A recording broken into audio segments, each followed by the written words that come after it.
कुरुक्षेत्र युद्ध के अंत में संपूर्ण भूमि शवों और रक्त से भर चुकी थी। कौरवों की विशाल सेना का नामो निशान मिट चुका था और पांडवों के भी अनेक वीर योद्धा युद्ध भूमि में गिर चुके थे। चारों ओर मृत्यु और मौन का वातावरण था।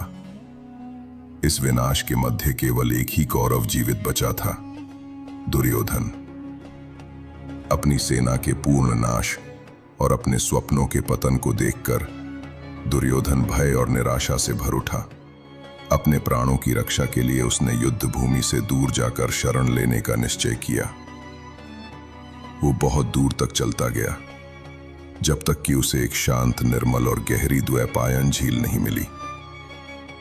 फिर वो धीरे धीरे जल के भीतर प्रवेश कर गया और वहां स्थिर होकर ध्यानमग्न स्थिति में छिपा रहा। उधर युद्ध भूमि में पांडव विजयी होकर भी शोकाकुल थे, परंतु उन्हें दुर्योधन का कोई पता नहीं चला। शीघ्र ही उन्हें ज्ञात हुआ कि दुर्योधन अब भी जीवित है और कहीं छिपा हुआ है। उनकी खोज उन्हें उसी द्वैपायन झील तक ले आई। उन्होंने झील का निरीक्षण किया और समझ गए कि दुर्योधन जल के भीतर छिपा है।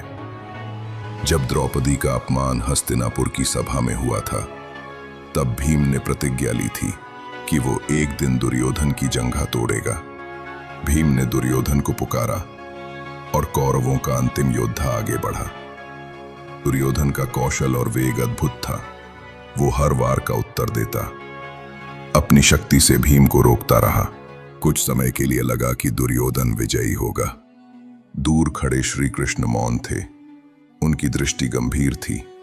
उन्होंने भीम को उसकी प्रतिज्ञा की याद दिलाई। भीम की दृष्टि कठोर हो उठी।